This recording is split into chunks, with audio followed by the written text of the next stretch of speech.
Just gonna go on a small tangent. If for some reason you're seeing this and you don't know what Destiny is, Destiny, as well as its sequel Destiny 2, is a first-person looter-shooter with action MMO elements involved, created by Bungie, the original developers of Halo and current developers of Marathon 2026. Players can choose one of 3 classes to play with different gameplay styles, as well as a subclass based on one of 5 elements: Arc, Solar, Void, Stasis, and Strand. There is also Prismatic, which takes portions of all 5 previous elements and makes them synergistic with one another.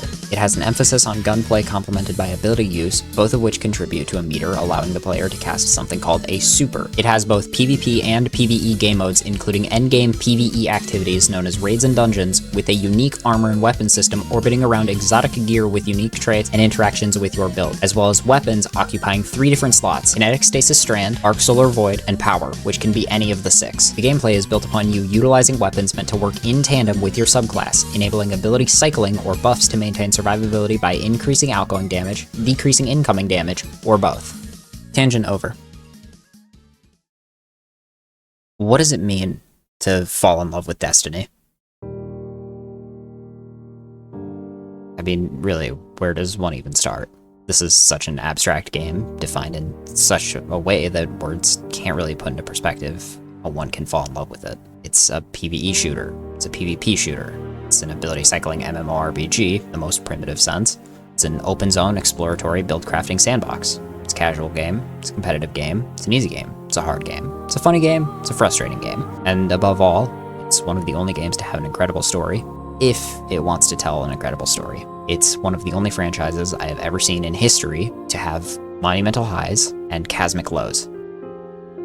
Destiny is a game. It's one of the most captivating and infuriating games of all time, simultaneously, and yet it has managed to pull hundreds of thousands of people into its world, many of which have been between completely enthralled by it or so overwhelmed by it that it puts holes in their brain.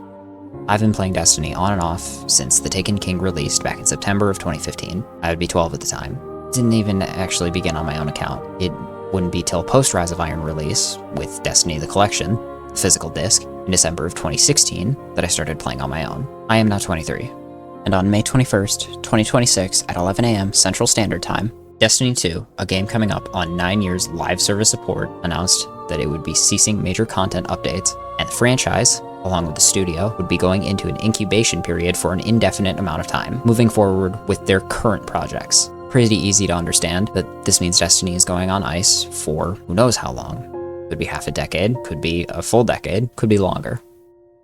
It isn't helping that Bungie immediately put out that they're setting out for more layoffs after the fact, and confirming that a 3rd installment is not in development, leaving the future of the franchise ambiguous at best, and at worst, this is the end of the road for Destiny as a whole. This is the part where I just talk about things. I'm specifically going to speak on what many believe to be the strongest and weakest point in Destiny's history. Everyone will think differently on what they believed to be the most entertaining period. Generally speaking, it's pretty widely agreed upon that the year of Forsaken was one of the most complete and well-received years in Destiny. Destiny 2 Forsaken launched on September 4th, 2018, introducing the Tangled Shore, Dreaming City, new Scorn enemy type, the Last Wish raid, Shattered Throne dungeon, 9 new supers, 3 across each class, 12 new exotic weapons, 12 new exotic armors, 4 for each class, and the death of the fan-favorite character, Cayde 6. To say no other DLC has come close to the scale of Forsaken would be an understatement. I skipped school for nearly a week just to play it at launch, and was one of the lucky few to get what were at the time extremely rare Forsaken exotic drops in the first week, mine being Shards of Galanor. Though much of my own memories of Forsaken at this point are blurry, I do still vividly remember completing the campaign with the friend who introduced me to Destiny and getting lost in the Dreaming City for days on end, abusing the out of bounds every week after Last Wish dropped to get gear from a raid we were not at all prepared to do. I don't remember all the details, but I sure as hell am not going to forget Forsaken.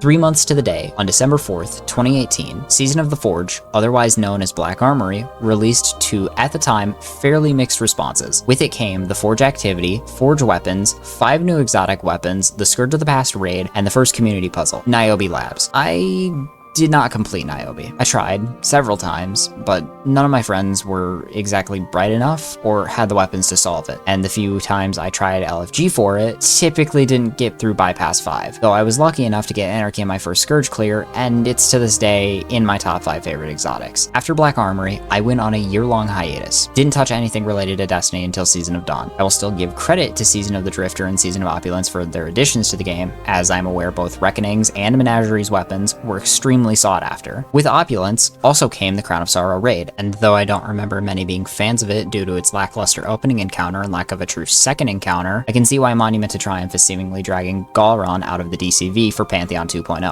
On November 10th, 2020, Destiny 2 Beyond Light released, granting players stasis, the first element to be added since D1 released back in 2014. At its launch, all playable content from Season of the Forge, Season of the Drifter, and Season of Opulence, alongside much more from vanilla Destiny 2, was placed into what is known as the Destiny Content Vault, or DCV. This made the content inaccessible on modern builds, leaving Destiny 2 as it is today an incomplete game, with much of its story and content being absent. Following expansion launching a year and a quarter later, on February 22nd, 2022, Destiny 2, The Witch Queen released to extremely high praise, but alongside its launch, Forsaken's campaign, as well as the Tangled Shore, were placed into the DCV. This left the Dreaming City, Last Wish, Shattered Throne, and Forsaken's exotics as part of a now updated Forsaken pack, marking the end of what is revered as the Golden Age of Destiny 2. Forsaken is held in extremely high regard before or after its removal, and though Witch Queen and the Final Shape earn their praises, it's fairly safe to say that neither of them nor any Destiny expansion, with maybe the exception of the Taken King, have come close to what Forsaken provided. It's a shame that even if it were to be revised and built to work in the current day, none of it would be given the same positivity for any reason but nostalgia. It comes from a different, more difficult era and wouldn't feel the same with how much stronger builds and more experienced players are. What was the weakest point, or points? What a loaded question. How does one define weakest in context to something so scattered? This could mean Seraph Towers, or the fucking door that was broken for a month during Season of the Worthy, Wrathborn hunts, and the mediocre weapons during Season of the Hunt, Nightmare Containment in Season of the Haunted, expeditions in Season of Plunder. It could be the reception to House of Wolves, Curse of Osiris, Shadowkeep, Beyond Light, Lightfall, or Edge of Fate. There were more than one low. I mean, Bungie admitted to Curse of Osiris and its extremely poor performance, nearly putting D2 in the dumpster before Forsaken. I don't think Destiny can claim one portion of its history as worse than the rest. That might sound ridiculous out loud, but how can you feasibly compare differing bars for quality on things hated for typically different reasons, months or years apart from one another? It became second nature to be cautious about this new content before most of it was even released. However, there is one thing in Destiny that has irked me since its inception, as it has done nothing but drive away anyone willing to give it a shot. Dropping with Shadowkeep, alongside the Steam release of Destiny 2 and a change to a free-to-play format on October 1st, 2019, New Light is a short campaign meant to fill the role of tutorial for the class, subclass, armor, weapons, and loadout system of Destiny 2. New Light in itself is not a bad addition. As prior, Red War was the only introductory way to play Destiny 2, and lacked providing context to the world or story as it was built with the intent you had played the first game. With the shift in live service handling of D2 at the launch of Shadowkeep to a seasonally updated game, Red War was sidelined to something you had the option to begin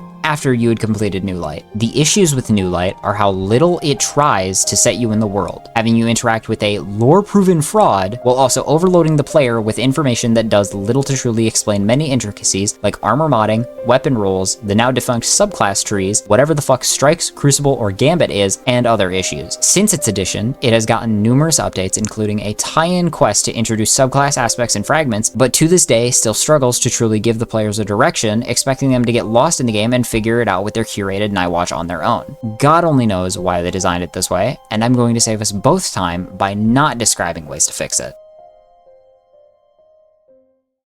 So during this point, there was supposed to be a couple of different VOs speaking on their experiences with Destiny and how it changed their lives for the better. Unfortunately, for one reason or another, whether it be they were busy or got sick or burnt out, I couldn't complete that portion of the video in time. So maybe that becomes a thing of its own in the future, depending on if this performs well, but it had to be cut since the update's tomorrow. Regardless, thanks for stopping by. This wraps back around to the question. What does it mean to fall in love with Destiny? Honestly, if you ask me, It means to see the potential in something that tries so hard to be the best it can, but fails more than once, in no pattern, for a multitude of reasons. And that's okay. It goes without saying that Destiny has been a roller coaster. It's been one of the only constants in my entire life. It's been there through my worst moments, and my best. I've made some of my closest friends through it. I've met great people, and some not so great people. And if things are coming to a close, I don't think there will be anything like Destiny ever again. I know that's a bit melodramatic, but think about the last time a game so captivating brought in such a unique audience, for better or for worse, and you ended up with some of your closest connections through it. I know there's probably a handful of games out there that have done that before, but I don't think anything has ever come quite as close to what Destiny has achieved. Destiny is not perfect. It never was, it never will be. I wouldn't say it's good, but I also wouldn't say it's terrible. Destiny is a game. It's so hard to put a pin in what it is and what it isn't, what it tried to be and what it couldn't be. Don't get it twisted. Destiny and Bungie has done a lot wrong over the course of 12 years.